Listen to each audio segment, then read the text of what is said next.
O TDAH pode destruir a vida financeira da pessoa. No vídeo de hoje, vamos falar sobre os principais sintomas do TDAH adulto e como que isso impacta nas finanças pessoais.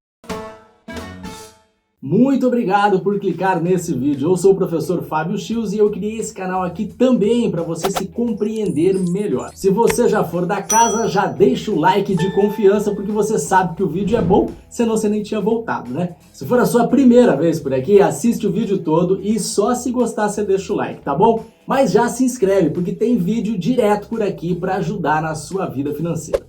Desatenção, desinteresse, procrastinação, foco só naquilo que acha interessante. Recentemente, eu recebi um diagnóstico de TDAH, transtorno de déficit de atenção e hiperatividade, aos 43 anos de idade. A partir disso, eu passei a dar mais atenção ao assunto. Eu fui atrás de alguns artigos e passei a seguir algumas pessoas aí que tratam desse assunto nas redes sociais. O que eu tenho visto é o quanto o TDAH pode impactar na vida financeira da pessoa. Algumas vezes positivamente, mas na maioria negativamente. A Ana Beatriz Barbosa Silva é uma dessas pessoas que eu tenho acompanhado nas redes sociais. Eu vou até deixar o link do canal dela aqui embaixo para você seguir ela também. E ela fez um vídeo falando dos principais sintomas do TDAH adulto. A proposta aqui nesse vídeo de hoje é nós vermos isso juntos. Uma espécie de react aí, analisando como cada sintoma desse afeta as nossas finanças pessoais. Uma dica, fica até o final do vídeo, porque eu tenho certeza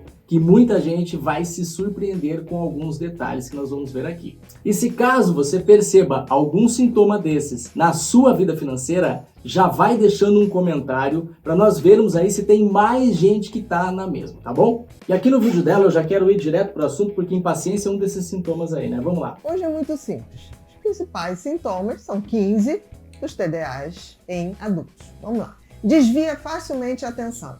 Isso é muito característico. Por quê? Porque o TDAH, ele tem excesso de pensamento, excesso de emoções. Então, esse excesso de pensamento acaba fazendo uma grande confusão na cabeça e ele às vezes está conversando e se distrai com alguma coisa. É como se a mente de um TDAH fosse um satélite, uma antena parabólica, um satélite rodando e captando todos os estímulos ao redor. Por isso é tão difícil para ele manter o foco, por exemplo, numa conversa. Muito bem, desvia a atenção, né? Eu criei um método para falar sobre finanças pessoais que eu chamei de CPI das finanças pessoais. O C é de controle, é a base para organizar tudo.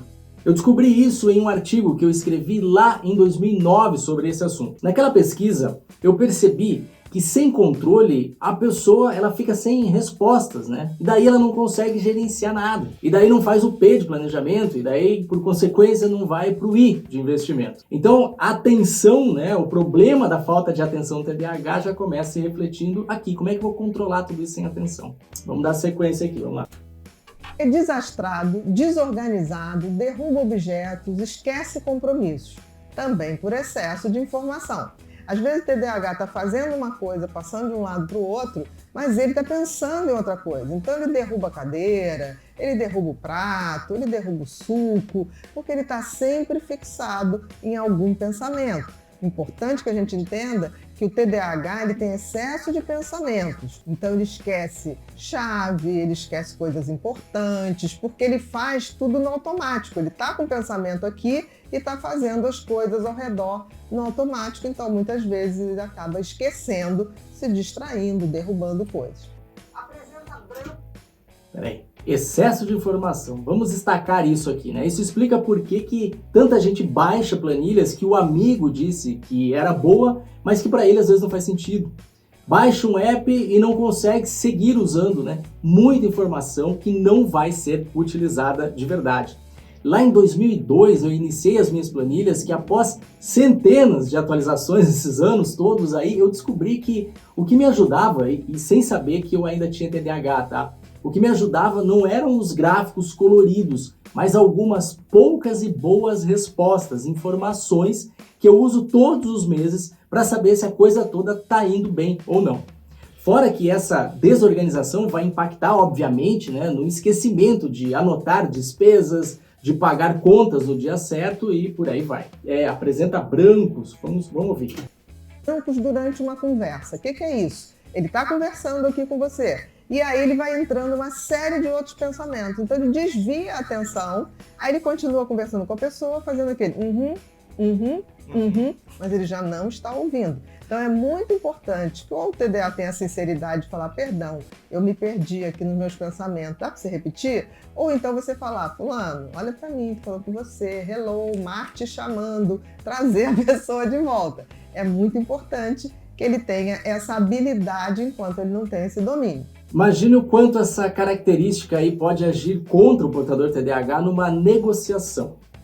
Ele vai acabar deixando passar pontos importantes. E a outra parte, né, um vendedor, talvez, profissional em perceber essas coisas, aí pode facilmente usar isso a seu favor para fechar os negócios, tá? Então tem que ficar esperto nesse ponto também. Quarto aqui, interrompe a fala do outro. Interromper a fala do outro, isso também é muito comum, é impulsividade. Então é comum o TDAH adulto estar falando com alguém e aí no meio da conversa ele fala, tá, mas e fulano? Ele lembrou de fulano porque ele está pensando no fulano. Eu falei, fulano, você está sabendo de fulano? Então a pessoa está conversando, ele não espera a pessoa concluir. Isso às vezes é muito chato, parece uma falta de educação, parece uma desconsideração, mas é um sintoma do TDAH. Impulsividade, né? Querer ir direto ao ponto o tempo todo, como se já soubéssemos o que é importante de verdade. Desde que eu passei a criar conteúdo sobre finanças pessoais, né, eu tenho me deparado aí com muita gente que só quer falar de investimento. Como se o entendimento, né, desse mundo dos investimentos fosse mudar a vida da pessoa aí do dia para a noite, tá? Como se não precisasse de outras coisas. E daí quando eu falo da CPI, dos controles, do planejamento, da reserva de emergência, não querem nem saber. Comete erros de fala, leitura ou escrita. Por quê? Pelo excesso de velocidade, ele pode escrever tão rápido que ele come sílabas. Ele pode também ter dislexia associada ao TDAH. E aí ele tem dificuldade de pronunciar determinadas frases, de algumas palavras, trocar palavras e às vezes muita dificuldade em ler ou escrever. Isso a gente sempre tem que ficar atento. Mas por si só, pela velocidade, a escrita pode ter essas letras ou essas sílabas comidas. E números, né? Muitas vezes os meus controles eles davam um erro e eu logo cedo eu percebi aí que esses meus controles precisariam alertar para esses erros. E daí eu já percebia quando eu tinha que corrigir alguma coisa, né? Mas enfim, que muitos desses erros aí vinham de um lançamento errado. Era 300, lançava 30, era 72, lançava 27. Tem que ficar esperto também. De hiperfoco, o que é isso? O TDAH, ele tem dificuldade de se concentrar, mas em compensação, quando ele gosta de alguma coisa, ou seja, ele tem tesão por alguma coisa, e essa coisa faz com que libere dopamina no cérebro dele, ele faz o que a gente chama de hiperfoco, ou seja, ele consegue se concentrar muito mais, na média, do que os outros. Então é muito comum o TDAH ter muita dificuldade em algumas coisas e num assunto específico ou num talento específico dele, ele ter o hiperfoco que faz com que ele se desenvolva muito melhor, porque ele consegue ficar horas e se dedicar profundamente àquilo. Lembra que eu falei que às vezes o TDAH pode agir positivamente, né? Eu tive a sorte de ter, eu vou usar as palavras da doutora Ana aqui, o meu tesão muito voltado para as finanças pessoais. Nesses últimos 20 anos aí, eu sempre me senti um ET por gostar tanto de fechar meu caixa, né, de fazer meus lançamentos, de ter tudo planejado, separado por centro de custo, sistematicamente organizado. Eu achava que esse era meu hobby preferido. Na verdade, eu acho que é mesmo, né? Só que nem todo mundo tem esse hiperfoco aí nesse assunto, né? E daí é preciso treinar um hábito para não deixar isso de lado, senão a vaca vai pro brejo. Vamos lá. É por isso que eu gosto de falar que ele tem instabilidade de atenção. Ou ele é muito ligado em alguma coisa, ou ele é muito disperso para tudo. Isso é o tal do hiperfoco. Mexe, remexe na cadeira, balança os pés e rabisca. Isso principalmente o TDA adulto, que é mais inquieto. Por exemplo, eu tenho uma dificuldade grande de me manter aqui paradinha nessa cadeira aqui, tá? Porque eu tô sempre rodando, sempre fazendo um barulhinho. Mas a gente vai treinando, a gente aprende que cruzar a perna é melhor, para as pernas não ficarem sozinhas e balançando. E isso é uma questão que a gente vai treinando e vai conseguindo esse domínio da nossa consciência sobre o nosso cérebro. O TDAH é uma alteração do cérebro, não da nossa consciência. Olha só, Eu quero destacar essa última frase aqui que ela colocou. TDAH é uma alteração do cérebro e não da consciência. Então não adianta ficar achando culpados aí para os deslizes financeiros, né? Você tem que buscar ajuda, você tem que aprender, tem que corrigir, criar novos hábitos. É isso que vai fazer a mudança aí, tá bom? 8. Faz várias coisas ao mesmo tempo, termina poucos. É aquela coisa impulsiva. O TDAH ele quer fazer várias coisas e ele acaba não dando cabo de terminar as coisas. Então, é uma pessoa muito bacana para iniciar projeto, para ter ideias, mas é muito deficitária em cumprir essas ideias até o fim. Então, isso é um grande desafio para o TDAH, ter persistência. Já começou e parou seus controles muitas vezes, né? Livros sobre finanças que ficaram pela metade. É isso. 9. Fala sem parar, monopolizando os assuntos, principalmente os TDAs mais hiperativos e impulsivos. Os mais desatentivos nem tanto. Então é como se ele falasse compulsivamente, e que é algo que tem que ser muito bem trabalhado, porque isso impede ele do outro se expressar e desfavorece um diálogo harmonioso, né? Porque o diálogo harmonioso, duas pessoas falam, duas pessoas são ouvidas. Então ele pode, de forma impulsiva, se mostrar uma pessoa mal educada no sentido de falar e não saber ouvir. Isso é uma coisa que tem que ser muito trabalhada. Muito eu, né? Também conhecido como gente chata, isso daí. Pior é perceber que você está sendo chato, aí depois você vai para casa dizendo para si mesmo assim, nossa, eu devia ter ficado quieto. Na vida financeira, novamente, aqui o problema é nas negociações, tá? 10. Baixa tolerância à frustração ou à rejeição. É interessante porque nesse aspecto que muitas pessoas acham que o TDA é muito parecido com o borderline, não é. Por quê? Porque a baixa tolerância à frustração ou à rejeição do TDA é muito mais relacionado às suas ideias, ao seu processo cognitivo, ao seu processo intelectual. Já o borderline, ele tem essa sensação de frustração, de rejeição, muito mais ao afeto, à afetividade. O TDAH sofre muito mais quando uma ideia dele é rejeitada ou não compreendida. O borderline sofre muito mais quando o afeto dele não é aceito ou não é correspondido. Mas existe essa intolerância à frustração e à rejeição. Não pode tomar um prejuízo ali que a casa cai, né? Tomou um loss, já acha que não é para ele, já quer ir para renda fixa e não sair mais de lá. Junta isso com o fato de só começar as coisas e não terminar. Começou a aprender sobre investimentos, já é impulsivo, quer atropelar as coisas aí perde uma graninha porque não quis se aprofundar no assunto, né? E daí com essa intolerância à rejeição, prato cheio para ir chorar no banho, né? Chorar de raiva. Vamos seguir. 11. Impaciência, irritabilidade e oscilação de humor.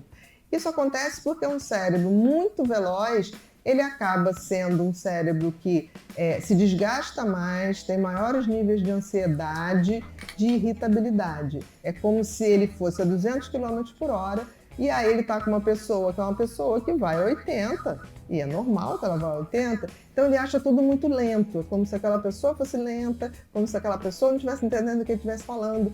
Então isso pode criar alguns problemas muito chatos de irritabilidade, pode criar de irritação, né, de impaciência com a velocidade dos outros e oscilação de humor, porque ao não ser compreendido nas suas propostas, ele acaba ficando mais fechado e se recolhe ou ficando até meio murchinho, né? Então isso é muito importante que ele entenda que a velocidade dele não é a velocidade dos outros, para que ele possa entender que não é que o outro esteja rejeitando, o outro não captou o que ele está querendo dizer. Nossa, a pessoa que vai a 80 aqui são os seus investimentos, né? Todo mundo sabe que os maiores lucros estão no longo prazo. Que grana para sacar a qualquer momento, né? Tipo reserva de emergência, nem é para dar lucro, mas sim para pelo menos acompanhar a inflação, né? TDAH, então, ele não vai ter paciência para longo prazo. Ainda mais no começo, onde os resultados ali eles são pequenos. O cara já chuta o balde, já vai financiar a vida, né? Já faz carnê. E aí vem aquela, né? Se eu não parcelar, eu nunca vou ter. 12. Tendência a se envolver em situações de risco. Por que isso? O que faz o TDAH funcionar menos? menor quantidade de dopamina no lobo frontal, que é o grande harmonizador das atividades cerebrais, do raciocínio, do planejamento. Como o TDAH nasce com esse lobo frontal funcionando menos e com níveis mais baixos de dopamina, ele busca situações de risco que acabam por liberar dopamina e também noradrenalina, que na falta da dopamina, o cérebro funciona ali com genérico, com noradrenalina, se a gente pudesse dizer. Então ele busca situações de risco justamente para ter esse nível de dopamina e noradrenalina mais alto para poder melhorar esse funcionamento global do cérebro. Vamos colocar isso aqui nas situações de investimentos com riscos mais elevados aí do que a pessoa poderia aguentar para a sua situação financeira, né? E aí vem vai que dá certo, né? Apostas é a mesma coisa. Gastar no cartão de crédito sem ter certeza, sem um planejamento ali para pagar a fatura no mês que vem, na hora do tesão da compra ali, a dopamina sendo liberada, né? No fechamento da fatura vem o calafrio. 13. Tendência a compulsões, comida, compras e drogas. O porquê? As compulsões elas vêm exatamente da falta de dopamina. Tudo que é compulsão, seja por drogas ou por comportamentos, faz o organismo liberar dopamina e isso faz com que você tenha um prazer imediato. Logo ele passa e você precisa mais. Então, como o TDAH tem essa tendência a ter menos dopamina, ele fica mais predisposto às compulsões. Compras, né? Já disse tudo, compulsão em compras. Tem que ficar bem espertinho. 14. Baixa autoestima. Principalmente porque o TDA, quando não sabe que é TDA e vai sofrendo sem entender por quê, ele acaba se achando totalmente inadequado. Por que as pessoas viram a cara para ele? Ele não saca que é porque ele impulsivamente interrompe uma conversa, que ele impulsivamente não ouve o que o outro está dizendo. Então, ele acaba não entendendo e ele acaba achando, bom, eu devo ser uma pessoa estranha e realmente é uma porcaria. Então, ele acaba se dando esse rótulo e que vai ser muito ruim para ele. 15. Peraí, olha que fácil que é de cair em uma armadilha aí que eu não canso de dizer que nós caímos o tempo todo, que é aceitarmos uma riqueza enlatada, a riqueza dos outros. Aí com essa baixa autoestima aqui, nós tendemos a consumir coisa para sermos aceitos. Roupas de marca, celulares de última geração, o relojão, carro novo, casa com piscina. A pessoa compra essas coisas sem pensar muito se aquilo faz sentido de verdade para ela. E aí com esse boom das redes sociais ainda, essa vida paralela, onde a gente fica comparando os nossos bastidores com o palco dos outros, porque o que a gente posta lá é palco, né? Tem gente que finge que é bastidor porque isso dá engajamento, mas não se engane, é só palco. E daí até ir em restaurantes mais caros, aí só para fazer stories, né? Tudo isso aí entra nessa conta. Vamos ver o último aqui. Prejuízos na vida afetiva, social, profissional e acadêmica. Tudo em função dessa desatenção, dessa impulsividade, dessa hiperatividade. Principalmente profissional e acadêmica, ele começa uma profissão, troca, não está satisfeito, qualquer dificuldade já passa para outra, quer dizer, ele está sempre em busca, é a inquietação, é a impulsividade. Na vida afetiva e social, é essa incapacidade de se expressar de maneira adequada, organizada, ouvir o outro, ser ouvido, deixar claro suas ideias. Então, isso tudo vai formando um grande bolo. Mas tem como se tratar. E na financeira, né? Sugiro muito que você veja esse vídeo aqui por completo, né? Pra você entender alguns outros detalhes aí. Mas vamos deixar uma coisa bem clara aqui. Nenhum desses problemas é incorrigível ou insolucionável, tá bom? Sobre a vida financeira, nós temos aí o agravamento de ser um assunto ainda tabu na nossa sociedade, né? Um assunto bastante recente, pouquíssimo explorado nas escolas. E se você suspeita aí que você tem TDAH, procure bons profissionais para te ajudar nesse caminho aí, para investigar isso daí. Mas também não vai ser só isso que vai dar a volta na sua vida financeira. Presta atenção, você vai precisar aí associar o tratamento do TDAH com as melhorias na sua qualidade de vida financeira. Seja amigo do seu dinheiro e um forte abraço!